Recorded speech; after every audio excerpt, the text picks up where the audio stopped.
Hello students, welcome to all of you. इस video में हम क्या पढ़ने वाले हैं?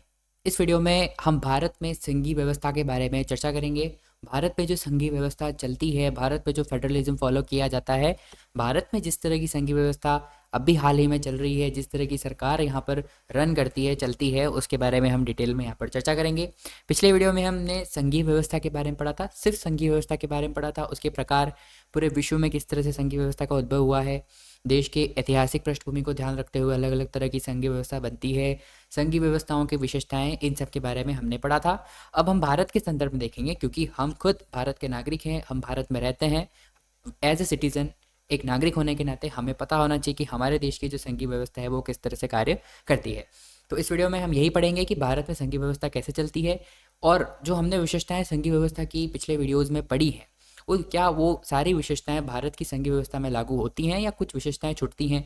जैसे कि हमने पढ़ा था कि एक से अधिक स्तर की सरकारें होती हैं, जो कानून नियम जो होते हैं वो बड़े कठिन प्रोसीजर के बाद में बदले जा सकते हैं, ऐसे नहीं बदले जा सकते, और अधिकार क्षेत्र बटे हुए हैं।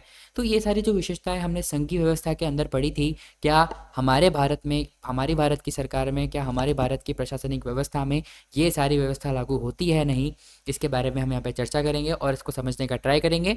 इस टॉपिक को भी हमने 2 वीडियो में बांटा है। इस टॉपिक में हम पहला पार्ट पढ़ेंगे, अगले वीडियो में हम दूसरा पार्ट पढ़ेंगे, ठीक है। तो चलिए शुरू करते हैं। भारत में व्यवस्था के कौन से तत्व इसे संघीय व्यवस्था बनाते हैं? देखिए, भारत की व्यवस्था है, और भारत की व्यवस्था में ऐसा क्या है कि हम इसे संघीय व्यवस्था कह सकते हैं। जैसे कि भारत की व्यवस्था में कुछ ऐसी विशेषताएं होती हैं, जैसे कि हमने संघीय व्यवस्था की विशेषताएं पढ़ी थी, तो हम यहाँ पे पढ़ेंगे कि भारत की व्यवस्था में अगर हम विशेषताओं को देखें, भारत की जो सिस्टम, भारत का जो सिस्टम चलता है उसकी व्यवस्थाओं को देखें, और संघीय व्यवस्था की विशेषताओं को देखकर अगर हम देखें, तो क्या भारत में पूरी तरह से संघीय व्यवस्था है या कम है या ज़्यादा है, इसके बारे में हम समझने का ट्राई करेंगे।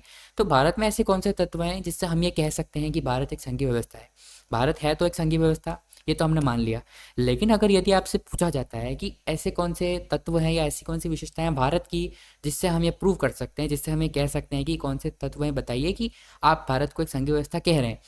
प्रश्न परीक्षा में भी ऐसा ही पूछा जा सकता है कि ऐसे कौन से तत्व है, उन तत्वों का उल्लेख कीजिए जिससे हम कह सकते हैं कि भारत एक संघीय व्यवस्था है।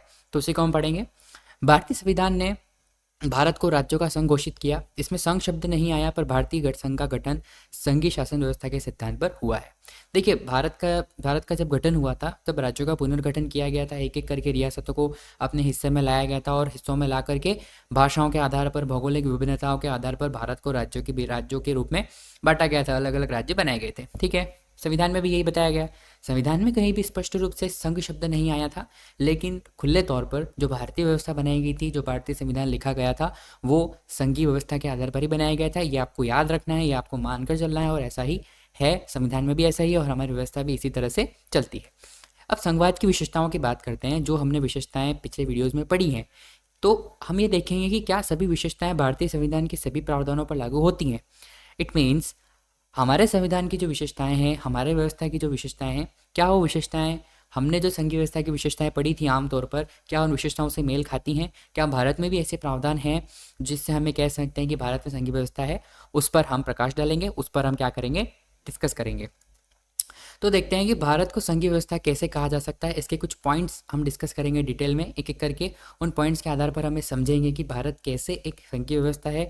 जब आपको भी कोई प्रश्न पूछा जा सकता है कि बताइए कि भारत एक संघीय व्यवस्था कैसे है, या आपको लिखना भी पड़ जाए, तो आपको ये पॉइंट्स बताने हैं, दिखाने हैं। क्लियर है? तो पहला पॉइंट है कि संविधान ने मौलिक रूप से 2 स्तरीय शासन व्यवस्था का प्रावधान किया था। पहला संघ सरकार, या जिसे हम केंद्र सरकार कहते हैं, और दूसरा राज्य सरकार है। देखिए, हमने जो संघीय व्यवस्था की विशेषताएं पढ़ी थी, उनमें सबसे पहली विशेषता हमने क्या पढ़ी थी? सबसे पहली विशेषता यही होती है कि किसी देश की अगर संघीय व्यवस्था है किसी देश में, तो एक से दो या दो से अधिक सरकारें स्तर होती हैं, सरकारों के स्तर होते हैं। तो जब हमारा, देखिए, वर्तमान में तो हमारे सरकार के 3 स्तर हैं, केंद्र स्तर, राज्य स्तर और क्षेत्रीय स्तर है। लेकिन जब संविधान हमारा बना था तब ऐसा नहीं था। संविधान में केंद्र और राज्य स्तर की ही क्या गया था, उल्लेख किया गया था। स्टार्ट में क्षेत्रीय स्तर नहीं डाला गया था। लेकिन 2 या 2 से अधिक, क्योंकि विशेषताओं में ये है, तो भारत शुरू से ही क्या है, एक संघीय व्यवस्था है, और संविधान में भी 2 स्तरीय शासन व्यवस्था का प्रावधान किया गया है, ये आपको ध्यान रखना है। बाद में पंचायतों और नगर पालिकाओं के रूप में संघीय शासन का एक तीसरा स्तर भी जोड़ दिया गया 1991। 1991 में संघीय व्यवस्था का तीसरा स्तर क्षेत्रीय स्तर जोड़ा गया, जिसमें पंचायती राज व्यवस्थाओं को ऐड ऑन किया गया था। लेकिन उससे पहले दो स्तरीय सरकारें थी, लेकिन संघवाद तो फिर भी था, संघीय व्यवस्था तो फिर भी थी। तो ये पहला पॉइंट हो गया। केंद्र स्तर है, केंद्र सरकार है, राज्य स्तर है और क्षेत्रीय स्तर है। तो पहला पॉइंट है कि भारत एक संघीय व्यवस्था है। दूसरा पॉइंट क्या है? प्रत्येक स्तर की शासन व्यवस्थाओं के अपने अपने अलग अधिकार है। अब हमने विशेषताओं में पढ़ा था कि सभी स्तर की सरकारों को, केंद्र को अपने अधिकार हैं, राज्यों को अपने अधिकार हैं। तो हमारे भारत में भी इसी तरह की कुछ व्यवस्था है जिसमें केंद्र सरकार को अपने अपने स्तर के अधिकार दिए गए हैं और राज्य सरकार को भी अपने अपने स्तर के अधिकार दिए गए हैं। कैसे दिए गए हैं? तो इसको दिए जाने का संविधान में एक स्पष्ट कह सकते हैं प्रावधान है। इसमें स्पष्ट रूप से उल्लेख दिया गया। कैसे दिया गया है? संविधान में स्पष्ट रूप से केंद्र और राज्य सरकारों के बीच विधायी अधिकारों को 3 हिस्सों में बांटा गया है। विधायी अधिकार का मतलब जो एग्जीक्यूटिव होते हैं, जो देश का शासन चलाते हैं, उनके अधिकारों को 3 लिस्ट में बांटा गया है। 1, 2, 3, 3 लिस्ट बनाई गई हैं। पहली लिस्ट में बताया गया है कि केंद्र सरकार कौन कौन से काम कर सकती है। देखिए, आप अब हम पूछेंगे, अगर हमसे कोई पूछे कि बताइए, हमने तो ये तो याद कर लिया कि प्रावधान है, संविधान में प्रावधान है, संविधान में बता दिया है कि ये काम वो करेगा, ये काम राज्य सरकार, ये काम ये करेगी, पर ऐसा लिखा कहाँ है और ऐसे कामों को बांटा किस किस जगह पर है? तो आप बता सकते हैं कि संविधान में हमारे 3 सूचियाँ हैं। पहली सूची में केंद्र सरकार के कार्यों को बताया गया है कि केंद्र सरकार किन किन विषयों को लेकर कानून बना सकती है, कौन कौन से अधिकार हैं। दूसरी सूची में बताया गया है कि केवल राज्य सरकार किन कामों को लेकर फैसले ले सकती है। और तीसरे में बताया गया है कि दोनों सरकारें किस विषयों पर दोनों सरकारें काम कर सकती हैं। आइए इसको डिटेल में डिस्कस करते हैं। पहला है संघ सूची। संघ सूची के मामले में अगर हम पढ़ें तो संघ सूची, अगर मैं आपको एक आसान भाषा में समझाऊं तो केंद्र सरकार, हमारी जो सेंट्रल लेवल की गवर्नमेंट होती है, जो सरकार दिल्ली में बैठती है, या ये कह सकते हैं कि संसद में जो बनने वाले कानून होते हैं, ऐसे कानून जो दिल्ली में संसद में ही बनाए जाते हैं, संसद में डिस्कस होते हैं, संसद में उसके बिल पास होते हैं, और जिनका अधिकार केवल केंद्र सरकार को है उनका बनाने का, वो होते हैं संघ सूची में आते हैं। संघ का मतलब central level. It's okay, clear? यहाँ पर क्लियर है? उसको पढ़ते हैं। इस सूची में प्रतिरक्षा, विदेशी मामले, बैंकिंग, संचार, मुद्रा जैसे राष्ट्रीय महत्व के विषय आते हैं। इसमें कौन कौन से विषय आएंगे? देखिए, भारत एक बड़ा देश है, उसको अलग अलग राज्यों में बांटा गया है, लेकिन कुछ विषय ऐसे होते हैं जिनको अलग अलग राज्यों के हिसाब से लागू नहीं किया जा सकता। जैसे कि हम सुरक्षा की बात करते हैं, देश की सुरक्षा पूरे देश की सुरक्षा होती है, न कि किसी एक राज्य की सुरक्षा। अब ऐसा तो है नहीं कि राजस्थान को अपनी सुरक्षा करनी है, मध्य प्रदेश को अपनी सुरक्षा और दिल्ली को अपनी सुरक्षा करनी, नहीं। अगर बाहर से अटैक होगा तो सभी लोगों को खतरा होगा। तो इस मामले को देखते हुए प्रतिरक्षा, जो डिफेंस का मामला है, वो कौन देखता है? केंद्र सरकार देखती है कि देश तो सभी का है, राज्य तो एक ही देश में आते हैं, सारे राज्य तो एक ही देश में, तो क्यों ना रक्षा का क्षेत्र है, जो डिफेंस का क्षेत्र है, वो केंद्र सरकार को दिया जाए। राज्यों का उस पर कोई अधिकार नहीं है। मिलिट्री वगैरह जो भी फैसले लेती है वो केंद्र सरकार लेती है, सेंट्रल गवर्नमेंट लेती है। इसी तरह से विदेशी मामले, जो विदेशी मामलों की बात आती है, दूसरे देशों से संबंध की बात आती है, तो वो संघ सूची में आते हैं। बैंक वगैरह को लेकर अलग अलग राज्य अपने नियम नहीं बना सकते, क्योंकि बैंक तो पूरे देश में संचालित होती है, तो इसलिए बैंकिंग, संचार और मुद्रा, संचार टेलीकम्युनिकेशन, जो कम्युनिकेशन के मामले में जो भी विषय आते हैं, मुद्रा पूरे देश में एक ही चलती है। तो जो विषय पूरे देश को साथ में अफेक्ट करते हैं, एक साथ अफेक्ट करते हैं, ऐसे चीज़ों को संघ सूची में रखा गया है, ताकि किसी तरह का कोई कॉन्फ्लिक्ट ना बैठे और राज्य को, लोगों को किसी तरह की परेशानी का सामना नहीं करना पड़े। तो क्लियर है? राष्ट्रीय महत्व के विषय कौन कौन से आपको याद रखने हैं? एमसीक्यू में पूछा जा सकता है, कोई आपको प्रश्न पूछ सकता है, परीक्षा में भी 1 नंबर में भी पूछा जा सकता है कि कौन कौन से मामले आपको याद रखने हैं। प्रतिरक्षा, डिफेंस, विदेशी मामले, फॉरेन पॉलिसीज, बैंकिंग, संचार जो कम्युनिकेशन के मामले होते हैं, और करेंसी, मुद्रा जैसे विषय संघ सूची में आते हैं। पूरे देश में इन मामलों को एक जैसी नीति की जरूरत है, इसी कारण इन विषयों को संघ सूची में डाला गया। ये मैंने अभी आपको बताया। संघ सूची में वर्णित विषयों के बारे में कानून बनाने का अधिकार किसके पास है? सिर्फ केंद्र सरकार के पास है। राज्य सरकारों को इसमें कोई अधिकार नहीं है। क्लियर? अब हम बात करते हैं राज्य सूची की। राज्य सूची मैं आपको आसान भाषा में अगर समझाऊं तो, जैसे एक सूची, संघ सूची में ऐसे विषय दिए गए हैं जिसका अधिकार सिर्फ केंद्र सरकार को है, इसी तरह से राज्य सूची में ऐसे विषय हैं जिस पर केंद्र सरकार का कोई अधिकार नहीं है। राज्य सरकार, अलग अलग राज्य, हर एक राज्य अपने अपने स्तर पर उन विषयों पर क्या बना सकता है? कानून आसानी से बना सकता है और उनको लागू कर सकता है। अब ऐसे कौन कौन से विषय हैं पूछेंगे तो, राज्य सूची में पुलिस संबंधी जो भी कानून होते हैं या जो भी पॉलिसियाँ बनानी होती है, वो राज्य सरकार खुद बना देती है। व्यापार संबंधित, बिजनेस, वाणिज्य, जो भी ट्रेड वगैरह जो भी चलता है वो। कृषि और सिंचाई जैसे प्रांतीय और स्थानीय महत्व के विषय। देखिए, पुलिस जो होती है वो एक राज्य की अपनी होती है। देश स्तर पर अपने अपने राज्य की पुलिस का कंट्रोल अपने अपने राज्य कर सकते हैं। अब ट्रेड होता है वो हर राज्य में अपने अपने हिसाब से लोग करते हैं। किसी स्टेट में अलग ट्रेड होता है, किसी स्टेट में अलग स्पेसिफिकेशन होती है, कोई अलग विशेषताएं होती है व्यापार को लेकर। और कृषि किसी किसी राज्य में अलग कृषि की विशेषताएं होती है, किसी राज्य में अलग पैदावार होती है, सिंचाई वगैरह, पानी की व्यवस्था।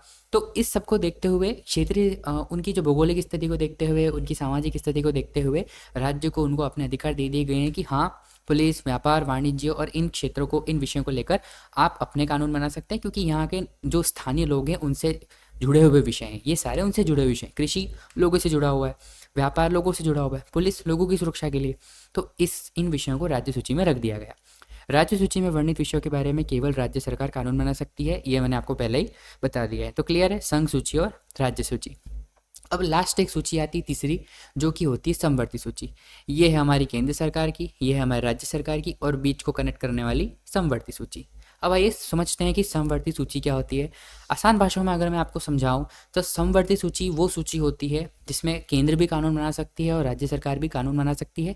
अगर केंद्र सरकार को जमता है तो केंद्र सरकार कानून बनाएगी, राज्य सरकार को अगर लगता है कि हमें अपने राज्य में इस विषय पर कानून बनाना चाहिए तो वो उस विषय पर अपने राज्य में भी, अपने स्तर पर भी कानून बना सकती है। अब ऐसे कौन कौन से विषय हैं समवर्ती सूची में आते हैं? शिक्षा। आप जैसे कि आप देखते हैं कि सीबीएसई बोर्ड है और हर स्टेट का अपना बोर्ड होता है। राजस्थान, यूपी, इन सब की बात करें तो यूपीपीएससी, आरबीएससी बोर्ड होता है। अलग अलग स्टेट के अपने अपने बोर्ड होते हैं, अपनी अपनी किताबें भी वो प्रिंट करते हैं और अपने अपने स्तर के एग्जाम भी, माध्यमिक परीक्षाएं भी वो लेते हैं। सेंट्रल लेवल की बात करें तो CBSE, central board of secondary education, वो भी अपने स्तर की एक बड़ी परीक्षा लेता है। तो इस तरह से केंद्र सरकार भी अपने स्तर की शिक्षा नीति बना सकती है और राज्य सरकार चाहे तो केंद्र सरकार की नीति अपना सकती है, या अगर वो उसको नहीं पसंद या उसको अगर अपनी कोई अलग नीति लागू करनी है तो वो अपनी अलग नीति भी लागू कर सकता है। और कैसे कौन से विषय हैं? वन से संबंधित जो विषय है, मजदूर संघ, विवाह, गोद लेना, जैसे जो विषय हैं इस पर चाहे तो राज्य सरकार अपने कानून बना ले, या फिर हो केंद्र सरकार भी आकर, अगर केंद्र सरकार का इंटरेस्ट है, सेंट्रल गवर्नमेंट का इंटरेस्ट है, तो वो कानून बना सकती है। इन विषयों पर कानून बनाने का अधिकार राज्य और केंद्र सरकार दोनों को है। मैंने आपको बता दिया, संघ सूची का केंद्र सरकार को है, राज्य सूची का राज्य सरकार को है, और समवर्ती सूची का दोनों सरकारों को है। एक बात यहाँ पर, एक प्रश्न एक उठना चाहिए आपके मन में, अगर नहीं उठता है तो मैं उठा देता हूँ कि मान लीजिए अगर एट द सेम टाइम, एक ही समय पर राज्य सरकार ने कोई कानून बना दिया, केंद्र सरकार ने कोई कानून बना दिया, एक समय पर नहीं या अलग अलग समय पर भी, पर एक ही विषय को लेकर दोनों ने कानून बना दिए, और हो सकता है दोनों राज्यों के कानूनों के बीच में कुछ कॉन्फ्लिक्ट बैठ गया, कुछ विवाद बैठ गया। राज्य सरकार कहता है कि ये कानून हमारा सही है, हम इसे लागू करना चाहते हैं, केंद्र कहता है कि नहीं, आपको ये कानून लागू करना है। तो उस स्थिति में क्या होगा? अधिकार तो दोनों को मिले, अब आप कहेंगे उस स्थिति में क्या होगा? तो जब दोनों कानूनों में टकराव हो, दोनों अगर विवाद की स्थिति में बैठ जाएं, तो केंद्र सरकार द्वारा बनाया गया कानून ही मान्य होता है। अब ये किसका एग्जाम्पल है? हमने पढ़ा था कि संघ के दो प्रकार होते हैं, एक होता है कि राष्ट्र आकर मिलते हैं, एक होता है कि राष्ट्र में ही अलग अलग राज्य बनाए जाते हैं और संघ बनाया जाता है। तो जो देश में ही राज्य बनाकर संघ बनाया जाता है, उसमें हमने पढ़ा था कि केंद्र सरकार पावरफुल होती है, और इसका एक उदाहरण आपको मिल गया। अब जब कानूनों की टकराव होगा तो राज्य सरकार, क्योंकि राज्य को कम अधिकार हैं, कम शक्तियां हैं, किसकी तुलना में? केंद्र की तुलना में। इसलिए अगर दोनों के कानूनों में अगर कोई मन मुटाव बैठता है, विवाद बैठता है, तो केंद्र सरकार का कानून मान्य होगा, किसी भी स्थिति में होगा ही होगा, ये संविधान में प्रावधान दिया गया है। अब एक सवाल आपके मन में और उठना चाहिए कि मान लीजिए कि संघ सूची, राज्य सूची और समवर्ती सूची, इन तीनों ही सूचियों में कोई कानून नहीं आता है, उस स्थिति में वो कानून कौन सी सूची में जाएगा, या वो विषय कौन सी सूची में जाएगा? अब ऐसे आप पूछोगे कि क्या संविधान बनाने वालों को इतना ख्याल नहीं रहा होगा? अब ये भी पूछ सकते हो कि ऐसे कौन से विषय होते हैं भाई, संविधान बनाने वाले बड़े लोग, उनसे कैसे विषय छूट सकते हैं? तो यहाँ पर छूटने का विषय नहीं है। कानून, हमारा संविधान लिखा गया उसको हो गए 75 वर्ष। अब इतने वर्षों में हो सकता है ऐसे कई टॉपिक नए उभर कर आए होंगे, देश बदला, दुनिया बदली, तो दुनिया के साथ साथ हम भी बदले, तो टेक्नोलॉजी आई, नए नए विषय आए, और ऐसे विषयों को अब बाद में हो सकता है ऐसे विषयों को रखने में झगड़ा भी हो जाए कहीं कहीं कि राज्य बोले हमें इसका भी अधिकार चाहिए, केंद्र बोले हमें भी। तो उस स्थिति में क्या प्रावधान किया गया कि वे सभी विषय जो कानून किसी सूची में नहीं आते हैं या फिर संविधान बनने के बाद आए, मतलब किसी सूची में नहीं आने का मतलब वही है कि जो संविधान बनने के बाद आए। अब आप पूछेंगे ऐसे कौन कौन से कानून हैं? तो देखिए 1947 के टाइम पे स्मार्टफोन्स वगैरह, कंप्यूटर्स वगैरह इतना नहीं था, नेटवर्क वगैरह कुछ भी नहीं था, टेक्नोलॉजी नहीं थी। तो टेक्नोलॉजी से रिलेटेड जितने भी चीज़ें हैं, अंतरिक्ष का जो प्रोग्राम था, अंतरिक्ष का जो विषय था, वो इतना डेवलप था ही नहीं। 1960 के बाद में अंतरिक्ष के क्षेत्र में काफ़ी क्या कह सकते हैं, काफ़ी सारे चेंजेस आए, तो काफ़ी डेवलपमेंट हुआ, बहुत विकास हुआ। तो उसके बाद जो भी कानून बने, अंतरिक्ष से संबंधित जो चीज़ें हैं, कंप्यूटर वगैरह सॉफ्टवेयर से संबंधित जो चीज़ें हैं, आईटी संबंधी, इंफॉर्मेशन टेक्नोलॉजी से संबंधित जितनी भी चीज़ें हैं, वो इस सूची में, वो किसी भी सूची में नहीं आती है। वो जो किसी सूची में नहीं आते हैं, वो विषय जो इन तीनों सूचियों में नहीं आते हैं, उन्हें पहले तो कहा क्या जाता है, अवशिष्ट विषय अथवा बाकी बचे विषय। नाम इनका होता है अवशिष्ट विषय। आप कहीं भी पूछेंगे आपको इन विषयों को अवशिष्ट विषयों के नाम से जाना जाता है। और अब प्रश्न उठता है कि इन पर कानून कौन बनाएगा, तो इन पर केवल केंद्र सरकार कानून बना सकती है। मतलब अगर वर्तमान में टेक्नोलॉजी से संबंधित कोई कानून बनाना हो, आईटी से संबंधित कोई कानून, अंतरिक्ष से संबंधित कोई कानून वगैरह करना हो, तो ये काम कौन करेगी, केंद्र सरकार कर सकती है, और केंद्र को ही इसका अधिकार है। और ये भी आपको ध्यान रखना है, एमसीक्यू में पूछा जा सकता है या परिभाषा पूछी जा सकती है कि अवशिष्ट विषय या बाकी बचे विषय कौन से होते हैं, क्या कहलाते हैं, इन पर कानून कौन बनाता है। को ध्यान रखना है, केंद्र सरकार बनाती है। उदाहरण मैंने दे दिए, एक उदाहरण बुक में भी है, कंप्यूटर सॉफ्टवेयर, अंतरिक्ष से जुड़े हुए विषय, टेक्नोलॉजी से संबंधित विषय और बाकी बहुत सारे विषय हैं जो संविधान बनने के बाद में आए हैं। तो आई होप यहाँ तक आपको क्लियर हो गया होगा। संघीय व्यवस्था की हमने 2-3 विशेषताएं पढ़ी, जिससे हम कह सकते हैं कि भारत में संघीय व्यवस्था है। पहले तो 2 से ज़्यादा स्तर हैं, सूचियाँ दी गई हैं, अधिकार क्षेत्रों को बांटा गया है। अगले वीडियो में हम आगे के पॉइंट्स और डिस्कस करेंगे, जिससे हम ये कह सकते हैं कि भारत में भी एक संघीय व्यवस्था चलाई जाती है, भारत में भी एक संघीय व्यवस्था का संचालन होता है। किसी प्रकार का कोई डाउट होने पर आप कमेंट बॉक्स में ज़रूर पूछ सकते हैं। मिलते हैं नेक्स्ट वीडियो में। धन्यवाद।